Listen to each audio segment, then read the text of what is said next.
আজকে Christmas day, আমাকে আজকে অনেক সুন্দর করে সাজতে হবে।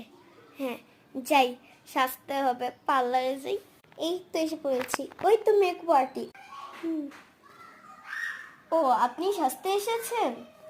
বসুন, আমি আসছি। বসে পড়েছি। ওই তো চলে আপনি এসেছি। কিরকম সাজতে চান? আমি আজকে তো ক্রিসমাস ডে, তাই আমি ক্রিসমাস ডে উপলক্ষে সাজতে এসেছি। আচ্ছা ঠিক আছে। ওকে, তাড়াতাড়ি সাজিয়ে দিন। 5 মিনিট পর। হয়ে গিয়েছে? ওকে। আপনি আমাকে এভাবে সাজিয়ে দিয়েছেন কেন? এটা তো হ্যালোইন নয়, এটা ক্রিসমাস ডে। আমাকে এক্ষুনি সুন্দর করে সাজিয়ে দিন। Sorry, Okay. ওকে। 5 মিনিট পর। হয়ে গেছে? Yes. Wow, এরকম ইচ্ছে ছিল ওইরকমই হয়ে